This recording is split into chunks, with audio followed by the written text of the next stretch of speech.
이 시간에 하나님 말씀 보겠습니다. 다 함께 일어나셔서 각가정에 계신 영상으로 보신 분들 본문 말씀은 누가복음 1장 26절에서부터 31절까지의 말씀요. 신약성경 87쪽입니다.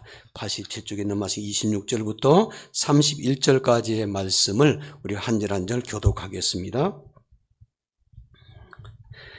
여섯째 달에 천사 가브리엘이 하나님의 보내심을 받아 갈릴리 나사렛이란 동네에 가서 다윗의 자손 요셉이라 하는 사람과 약혼한 처녀에게 이르니 그 처녀의 이름은 마리아라. 그에게 들어가 이르되 은혜를 받은 자여 평안할지어다 주께서 너와 함께 하시도다 하니 처녀가 그 말을 듣고 놀라 이런 인사가 어찌함인가 생각하며 천사가 이르되 마리아여 무서워하지 말라 내가 하나님께 은혜를 입었느니라.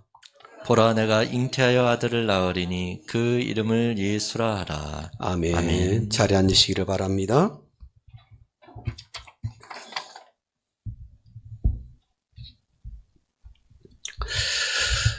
방문 판매의 전설이라고 불리는 토마스 풀르라는 미국인이 있습니다.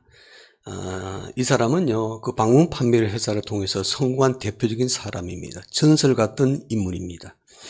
나중에 자신의 이름을 딴 칫솔 회사를 만들었는데 풀르 브루시라는 회사까지 만들었습니다. 한때 미국에서는 돈을 벌고 싶으면 반드시 풀르 회사에 가서 일을 해봐야 된다라고 말할 정도로 유명한 회사였습니다. 부동산 재벌로서 미국 대통령이 된 사람이 있죠. 현 대통령 트럼프도 대학생 시절에 풀르 브루시에서 일을 했던 경험이 있었다고 합니다. 이 회사는요, 사원을 모집해서 사원들에게 방문 판매에 대한 교육을 시킵니다. 교육을 시킬 때 노하우를 전수했는데 그 노하우 교본에 보면은 중요한 몇 가지 노하우를 요약하고 있습니다. 그 가운데 4가지를 보면 이런 내용입니다. 첫 번째는 방문 판매를 할 때 샘플을 주지 않습니까? 근데 샘플을 줄 때 절대 샘플이라고 말하지 말고 선물이라고 말하라. 선물이라고 말하라. 둘째는 물건을 팔지 못해도 무조건 선물을 주라. 그 다음에 세 번째는 선물을 되도록이면 현관 앞이 아니라 집 안에 들어가서 전달해 주도록 하라. 네 번째는 바빠서 시간이 없다고 말한다면 끝까지 기다린다고 말해라. 선물이 필요 없으니 그냥 가라고 말할 때 이렇게 얘기해라. 하지만 저에게는 선물을 드릴 의무가 있습니다. 잠시라도 시간이 허락되지 않을까요? 라고 이렇게 묻고 기다리라 그렇게 말합니다. 풀러는 선물이 사람들의 마음을 움직일 수 있다는 믿음을 가지고 있었죠. 그래서 선물 전략을 써가지고서 미국에서 크게 성공한 전설적인 사람이 되었던 것을 보게 됩니다. 하나님께서도 우리에게 아주 큰 선물을 주셨죠. 그 선물은 예수 그리스도이십니다. 하나님이 세상을 이처럼 사랑하사 독생자를 주셨으니라고 말했습니다. 하나님께서 우리에게 주신 가장 귀한 선물을 받은 날이 성탄절입니다. 여러분은 코로나 시대에 맞이하면서 성탄절을 어떤 마음으로 기다리고 계시는지요? 성탄절을 기다리는 기간을 기독교 절기상으로 대강절이라고 말하고 있죠. 그러니까 지금 우리가 보낸 이 기간은 대강절에 속합니다. 하나님의 선물인 아기 예수님을 기다리며 우리의 신앙을 점검해 볼 수 있는 시간이라는 거죠. 성탄을 맞이하는 합당한 자가 되기 위해서는 준비하는 기간이 이 대강절입니다. 이 대강절은 온 인류를 구원하기 위해서 이 땅에 오신 예수 그리스도를 깊이 묵상하면서 기다리는 시간이 되어야 될 줄로 믿습니다. 오늘 본문 말씀에 보니까 첫 번 성탄을 기다렸던 사람에 대한 이야기가 나오죠. 이 사람은 성탄의 소식을 인류 역사상 최초로 들었던 사람이었습니다. 그리고 그 성탄을 간절히 사모하며 기다렸던 사람입니다. 이 사람은 아기 예수를 잉태했던 마리아입니다. 마리아는 첫 성탄의 소식을 들었고 첫 성탄을 기다렸고 첫 성탄을 자신의 몸으로 직접 체험한 사람이 되었습니다. 이 여인이야말로 대강절을 가장 철저하게 잘 지킨 여인이라 그렇게 말할 수가 있습니다. 그러면 성탄절을 기다리는 우리는 무엇을 사모해야 할까요? 본문에 등장하는 마리아를 통해서 배울 수가 있는데 그녀가 첫 성탄의 소식을 듣고 기다릴 때 무엇을 받았는지 오늘 본문을 통해서 확인이 필요합니다. 본문 28절에 보면 이렇게 말하죠. 그에게 들어가 이르되 은혜를 받은 자여, 그렇게 말해요. 은혜를 받은 자여. 그리고 30절 말씀으로 넘어갑니다. 30절 말씀에 보니까 천사가 이르되 마리아여 무서워하지 말라. 내가 하나님께 은혜를 입었느니라. 마리아는 첫 성탄의 소식을 들었을 때 무엇을 받았냐면요, 은혜를 받았습니다. 은혜를 받은 자여 내가 하나님께 은혜를 입었느니라. 마리아는 첫 성탄을 기다릴 때 가장 먼저 하나님께 은혜를 받은 여인이 되었습니다. 하나님의 은혜를 받은 사람이 성탄절을 바른 자세로 기다릴 수 있는 줄로 믿습니다. 그러므로 하나님 보시기에 합당한 성탄절을 기다리는 성도가 되려면 무엇보다도 하나님의 은혜를 사모하고 하나님의 은혜를 받는 사람이 되어야 될 줄로 믿습니다. 미국에 위어섭이라는 유명한 목사님이 계셨습니다. 지금 이분이 돌아가시는데 이분은 미국인들이 가장 존경하는 설교 가운데 한 분이셨습니다. 책도 굉장히 많이 썼고 우리나라 말로도 번역이 되어서 많은 목사님들에게 영향력을 끼쳤던 유명한 설교가이십니다. 위어섭이 목사님께서 데리고 있는 여비서가 있었는데 그 여비서가 사고로 당해서 여비서의 남편이 식물인간이 되어버렸습니다. 사경을 헤매볼 때 너무나 고통을 겪고 있었습니다. 뿐만 아니라 여비서 개인적인 생활 속에서도 너무나 힘든 일이 있어가지고 고통을 겪는 시간에 그런 일이 벌어지게 되었죠. 딱하고 답답한 나머지 목사님이 비서를 위로합니다. 나는 당신과 당신의 가정을 위해서 꾸준히 기도하고 있습니다. 이렇게 기도해야 한다는 얘기를 건네주었습니다. 그때 비서가 목사님에게 다시 물었습니다. 목사님, 저와 우리 가정을 위해서 뭐라고 기도하세요? 목사님은 당신이 고난을 빨리 벗어날 수 있도록 명쾌해달라고 그렇게 기도하고 있죠.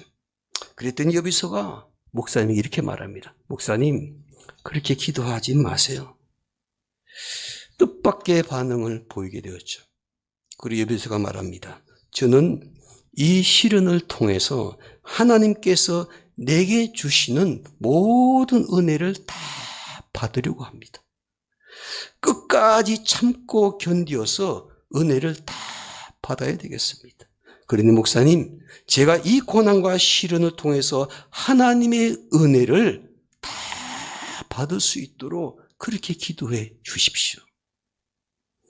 오히려 목사님이 비서에게 설교 한 편을 듣게 되었습니다. 이 여인은 하나님의 은혜를 소중하게 여기며 그 은혜를 사모하는 사람이었습니다. 하나님의 은혜를 사모하는 사람이 그 은혜를 받으며 고난과 고통 속에서도 하나님이 주시는 은혜의 축복을 누리게 되는 줄로 믿습니다. 코로나19 때문에 많은 사람들이 낙담하고 있죠. 또 그리스도인들 가운데서는 신앙생활할 때 이 코로나19 때문에 시험에 빠진 사람들도 많이 있습니다. 그러나 우리가 이런 어려운 환경 속에서 우리가 기대할 것이 무엇일까? 하나님, 이런 어려운 환경 가운데서도 우리가 하나님께서 우리에게 주시는 그 은혜를 다 누리기를 원합니다. 그 놀라운 사건을 하나님께서 우리에게 주신 그 은혜를 마음껏 누리며 사는 사람 되기를 원합니다. 이렇게 하나님의 은혜를 사모하는 사람이 이런 어려운 시대 속에서도 하나님의 풍성하신 사랑과 은혜를 경험하게 되는 줄로 믿습니다. 신약 성경을 가장 많이 기록한 사람이 있죠. 사도 바울입니다. 바울이 쓴 서신서를 보게 되면요, 일관된 특징이 하나 있습니다. 모든 편지 안에 강조된 단어가 반복해서 등장하는데 그 단어는 은혜라는 단어입니다. 각 교회에 편지를 보낼 때마다 은혜로 인사를 시작했고 은혜로 끝을 마쳤습니다. 그만큼 은혜가 중요하기 때문이었죠. 그리고 자기 자신에게 대해서도 이렇게 고백하지 않습니까? 나의 나 된 것은 하나님의 은혜라. 나의 나된 것은 하나님의 은혜라고 사도 바울이 고백을 했습니다. 바울도 하나님의 은혜를 받는 것이 얼마나 중요한지를 너무나 잘 알고 있었죠. 그래서 그는 하나님의 은혜를 사모했고 하나님의 은혜를 받았고 하나님의 은혜를 강조했던 사람이 된 것을 봅니다. 성탄절을 기다리는 우리도 첫 성탄을 기다렸던 마리아처럼 하나님의 은혜를 사모하는 성도들이 되기를 원합니다. 하나님의 은혜를 사모하고 그 은혜를 받음으로 말미암아 바울처럼 성공적인 그리스도인의 삶을 살고 그 은혜를 받음으로 말미암아 마리아처럼 하나님께 귀하게 쓰임받을 수 있는 여러분과 제가 되기를 주님의 이름으로 축복합니다. 그러면 성탄절을 기다리며 하나님의 은혜를 받았을 때 우리에게 어떤 일이 일어나게 될까? 성탄절을 기다리는 사람이 하나님의 은혜를 경험하게 되면은 어떤 일을 기대할 수가 있을까? 본문에 보니까 마리아가 하나님의 은혜를 받았을 때 경험했던 것이 있습니다. 하나님의 은혜를 받았을 때 평안을 누리게 되었더라는 것입니다. 성탄절을 기다리며 하나님의 은혜를 받는 사람은 마음의 평안을 누리게 되는 줄로 믿습니다. 오늘 본문 28절 말씀 보겠습니다. 28절에 보니까 이렇게 말합니다. 그에게 들어가 이르되 은혜를 받은 자여 무엇할지어다 평안할지어다. 평안할지어다. 하나님의 은혜를 받은 사람은 마음의 평안을 누리게 된다는 거예요. 하나님의 은혜를 받은 사람은 마음의 평화를 누리게 된다는 것입니다. 은혜를 받기는 받은 것 같은데 마음의 평안이 없는데요. 이렇게 말하는 사람들이 있습니다. 하나님의 은혜를 받은 것 같은데 마음에 평안이 없고 어려운 일이 생길 때 계속 불안하고 근심과 걱정이 되는데요. 은혜를 제대로 받은 것이 아닐 수 있습니다. 진짜 은혜를 제대로 받은 사람은요, 하나님 말씀처럼 평안을 누리게 되는 줄로 믿습니다. 은혜를 받은 자여 평안할지어다. 마리아의 심적 상태를 여러분 한번 생각해 보십시오.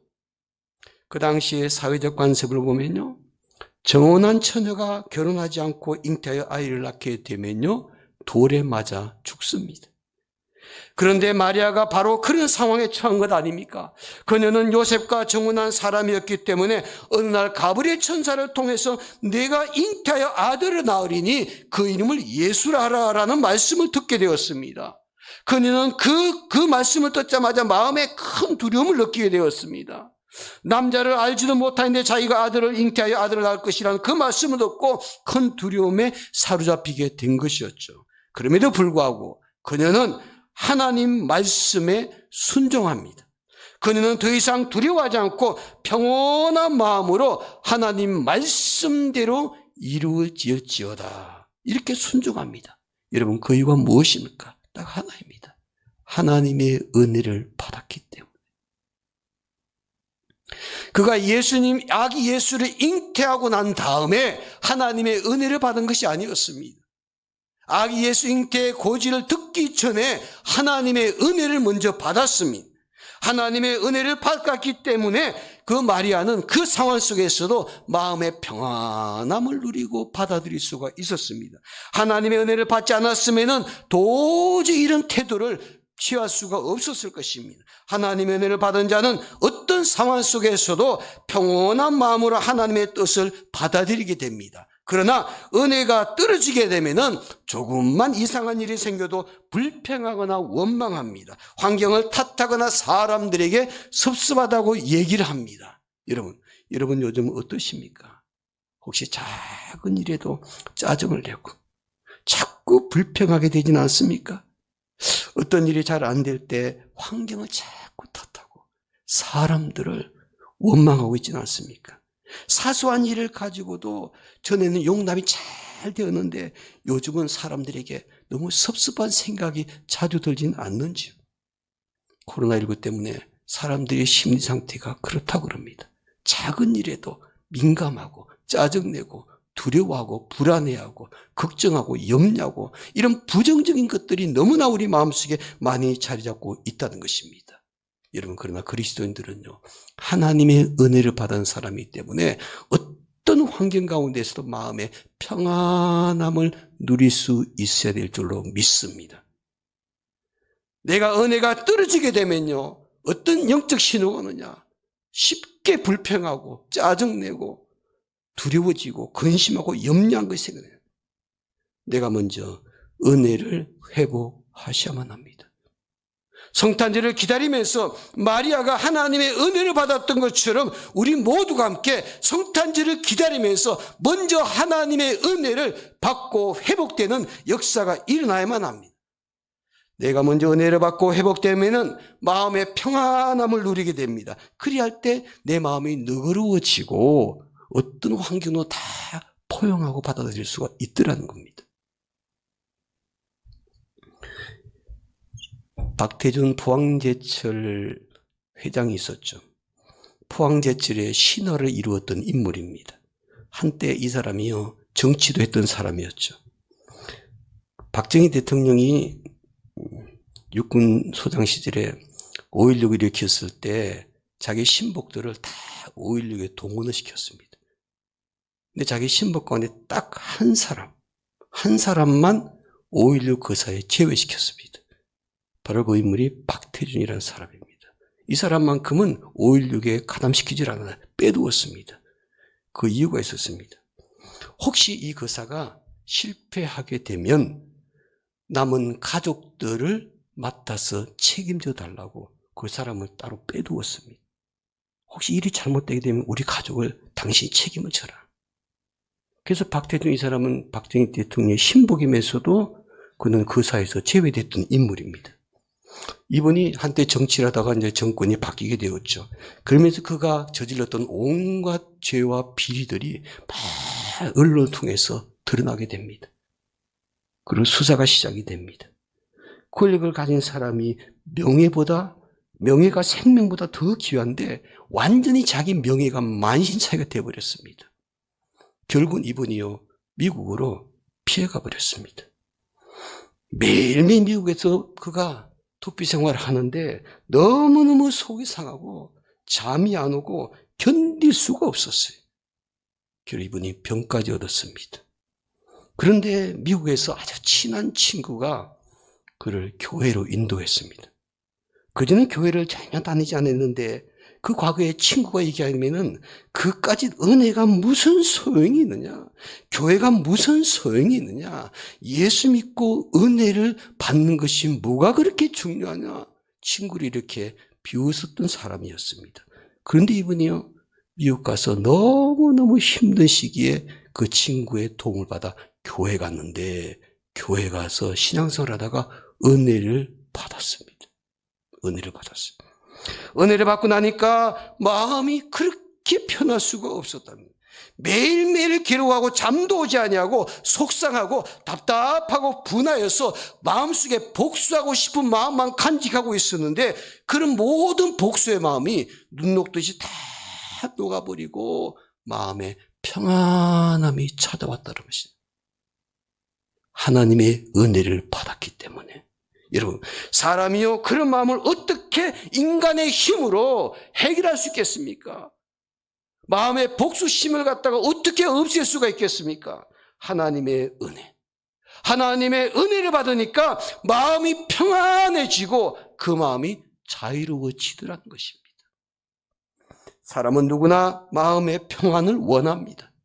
그 참된 평안은 하나님의 은혜를 진짜로 받은 사람이 누리게 되는 줄로 믿습니다. 그러므로 오늘 여러분과 저도 성탄절을 기다리면서 하나님의 은혜를 받은 자로서 하나님이 주시는 참된 평안을 꼭 누리게 되시기를 주의 이름으로 축원합니다. 하나님의 은혜를 받으면요, 내 마음이 평안해집니다. 또한 하나님의 은혜를 받으면요, 성경 말합니다. 하나님께서 함께 하심을 확신하게 됩니다. 다시 한번 보면 26절 말씀 볼까요? 26절 말씀을 우리 다 함께 읽겠습니다. 그에게 들어가 이르되 은혜를 받은 자여 평안할지어다 주께서 너와 함께 하시도다 하니. 가브리엘 천사가 마리아에게 하나님 말씀을 전하게 되죠. 은혜를 받은 자여 은혜를 받은 자여. 그 다음에 뭐라고 말합니까? 주께서 너와 함께 하시도다. 하나님의 은혜를 받은 사람은 하나님께서 함께 하시는 축복을 누리게 되는 줄로 믿습니다. 하나님이 함께하는 사람은요, 하나님의 임재를 느끼게 됩니다. 본문에서 첫 번 성탄절을 기다리는 마리아가 바로 그런 하나님의 역사를 체험하게 되죠. 그녀는 하나님의 은혜를 받았고 하나님이 함께하셨을 때 하나님의 임재를 경험하게 되었고 하나님의 능력으로 말미암아 아기 예수님을 잉태하고 해산하는 축복을 누리게 된 것을 보게 됩니다. 여러분, 하나님께서 함께 하셨을 때 인간의 이성으로는 이해할 수 없는 놀라운 하나님의 역사가 마리아에게 나타나게 되었더라는 것이죠. 사랑하는 여러분, 우리가 성탄절을 기다리면서 하나님의 은혜를 받게 되면요, 눈에 보이진 않지만은 내 마음속에 이런 한 가지의 확신이 생깁니다. 하나님께서 나와 함께 하시는구나. 하나님께서 나와 함께 하시는구나. 아무리 환경이 어렵고 그래서 근심과 염려와 두려움이 엄습할지라도 하나님께서 나와 함께 하심을 확신할 수 있는 것, 바로 그것은 하나님의 은혜를 진짜로 받은 사람에 주신 축복이라는 것입니다. 마리아가 첫 번 성탄절 기다리면서 그 일을 경험하게 되었죠. 영국의 웨스트민스터 사원에는 감리교 창자는 요한 웨슬레의 기념비가 있습니다. 너무나 유명한 분이기 때문에 그 사원 안에 이분의 기념비를 세워뒀는데 그 기념비에는 웨슬리가 남긴 3가지 말이 기록되어 있답니다. 첫 번째는 세계는 나의 교구다. 정말 그분은 전 세계를 교구 삼아서 활동을 했던 분이셨습니다. 둘째는 하나님의 일꾼들은 언젠가 땅에 묻히지만 하나님의 일은 계속되고 있다. 정말 그렇습니다. 그분은 죽어서 땅에 묻혔지만 하나님의 일은 그분이 행하셨던 일을 계속해서 또 다른 사람을 통해서 이어가고 있는 것을 보게 되죠. 세 번째 그분이 남겼던 말은 세상에서 누리는 가장 큰 축복은 하나님이 우리와 함께 하신다는 것을 깨닫는 것이다. 이 3가지의 말 가운데 요한 웨슬리가 죽기 직전에 마지막 말, 유언으로 남긴 말은 바로 이 말이었습니다. 하나님이 함께 하신다는 것이 최고의 축복이다. 마지막 죽음을 앞두고 하나님의 부르심을 받아 천국에 가면서 그분이 남긴 말 너무나 유명하죠. 하나님께서 함께 하신다는 것이 나에게는 가장 큰 축복이다. 사랑하는 여러분, 하나님께서 우리와 함께 하시는 것이 우리 인생의 가장 큰 최고의 축복이 되는 줄로 믿습니다. 그래서 성직자 타울러도 이런 유명한 말을 합니다. 하나님이 함께 하신다면 나는 언제나 기쁘다. 그러기에 주님이 없는 황금성인 천국에 가는 것보다도 주님과 함께라면은 불구덩이 지옥에도 나에게는 행복한 장소다. 그렇게 말합니다. 이 말은 장소가 중요한 것이 아니고 주님께서 함께 하시는 것이 그만큼 중요하다는 것을 그분이 강조하고 계시죠. 주님이 우리와 함께 하신다. 이 말씀처럼 위로가 되며 힘이 되는 말이 없는 줄로 믿습니다. 예수님은 성전을 하늘로 성전하시면서 승리를 선언하셨고 함께 하신다고 약속의 말씀을 허락해 주셨습니다. 사랑하는 여러분, 성탄절을 기다리며 하나님의 은혜를 받음으로 말미암아 하나님께서 이 어려운 환경 가운데서 나와 함께 계신다는 것을 확신할 수 있는 성도들이 되기를 주님의 이름으로 축복합니다. 101가지 마음을 여는 이야기라는 책이 있는데 그 책에 이런 글이 실려져 있습니다. 어느 할아버지가 암 진단을 받게 됩니다. 이 할아버지는 암 진단을 받은 날부터요, 갑자기 성격이 괴팍해지기 시작을 합니다. 매우 난폭해졌습니다. 식구들이나 주변 사람들에게도 막 찾아오면요, 욕을 하고 아무도 만나려고 하지를 않습니다. 그런데 동네에서 이 할아버지가 가끔 놀이터에서 만났던 꼬마가 있었는데 그 어린아이가 할아버지가 아프다는 소식을 듣고 병원으로 찾아왔습니다. 식구들은 호기심 반 기대 반 한번 들어가서 할아버지를 만나보렴 생각 없이 이렇게 허락을 해 주었습니다. 그 꼬마를 병실로 들여보냈습니다. 그런데 한 20, 30분 동안요, 이 소년이 할아버지를 만나고 나오게 되는데 할아버지가 이 소년을 20, 30분 만났는데 변화되었어요. 이 할아버지가 갑자기 태도가 부드러워지고 사람들을 만나기도 하고 웃으면서 이야기도 하게 됩니다. 사람들은 하도 이상해가지고 그 소녀를 불렀고 다시 물어봤습니다. 할아버지가 너 그날 무슨 얘기를 나누었니? 소년이 이렇게 대답합니다. 아무 이야기도 안 했어요.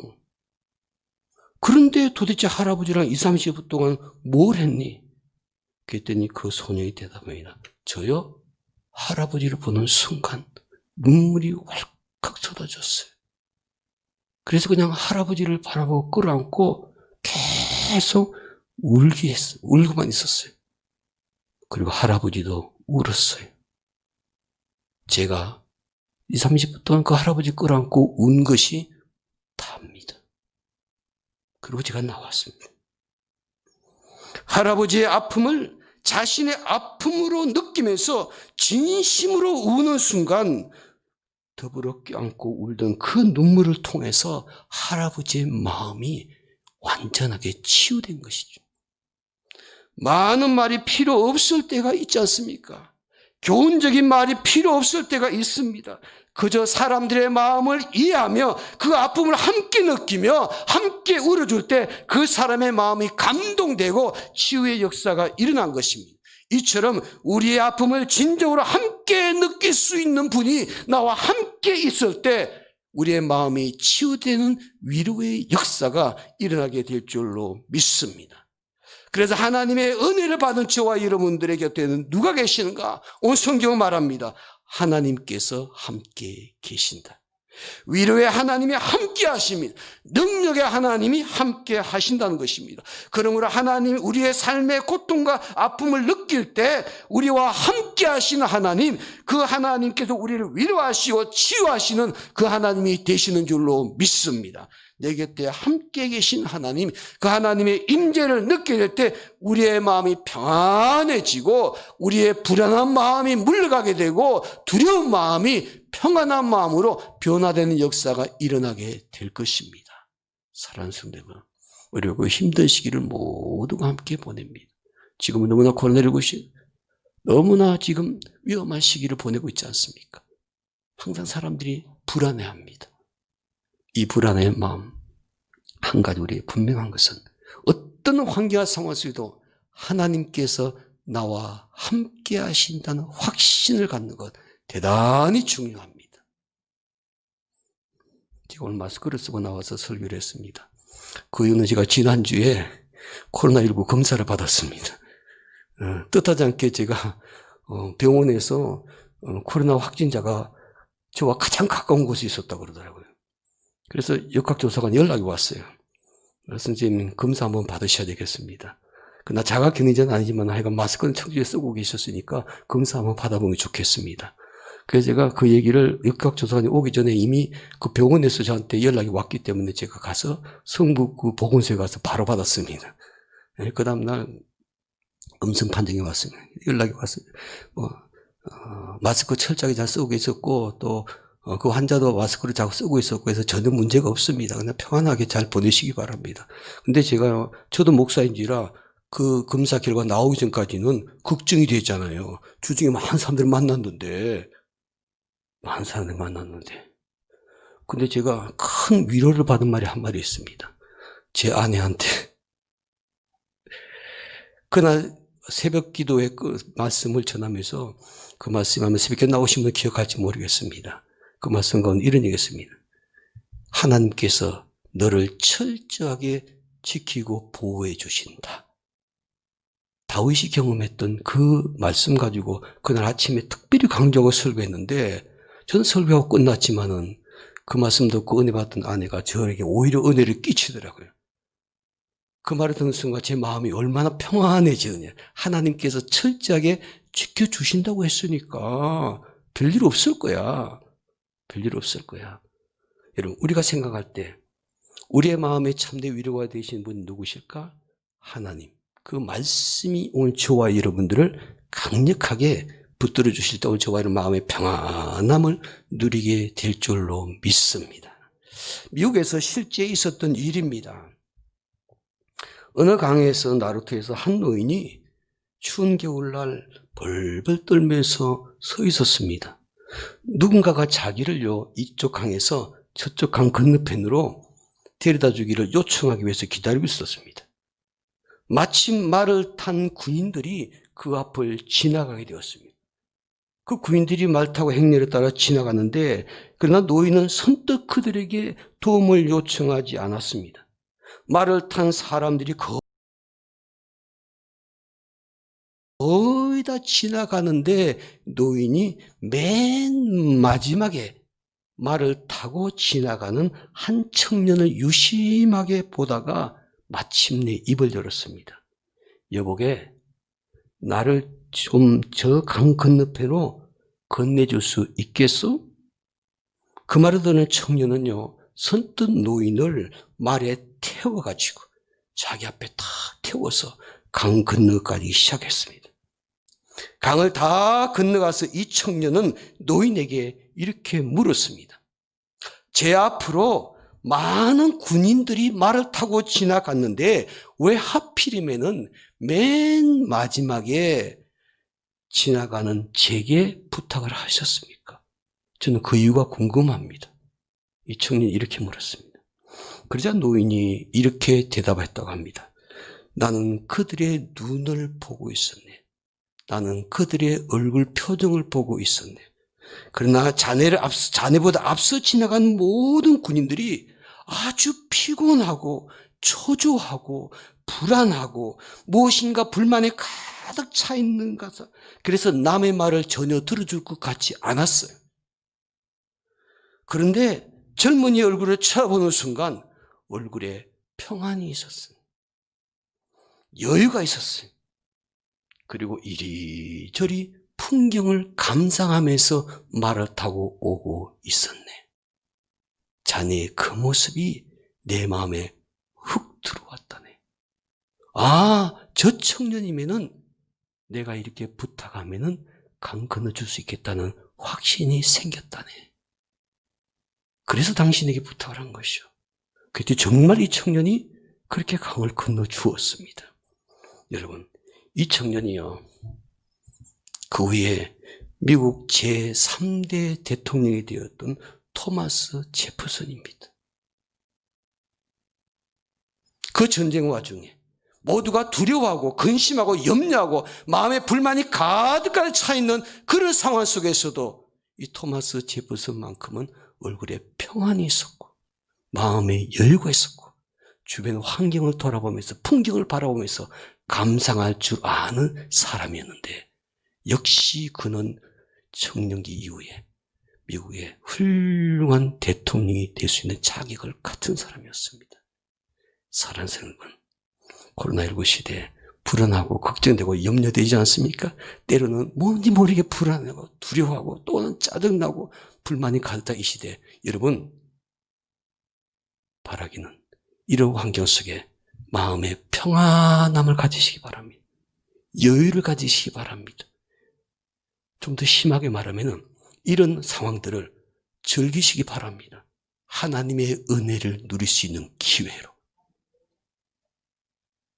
이런 마음 가지고 믿음 생활하고 마음의 평안 누리고 여유를 가지고 사람들을 대하고 분명한 것은 믿음의 사람이 하나님 앞에 어떻게 쓰임받는지를 보여줄 수가 있습니다. 혹시 요즘 가정에 어려운 일이 있으십니까? 개인 인생에 너무나 고민스러운 그런 시기에 있습니까? 마음에 평안을 가지십시오. 여유를 가지십시오. 그리고 그 어려운 환경들을 믿음으로 즐길 줄 아는 사람이 되시기를 바랍니다.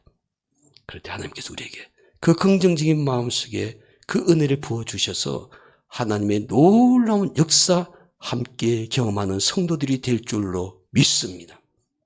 우리 함께 기도합니다.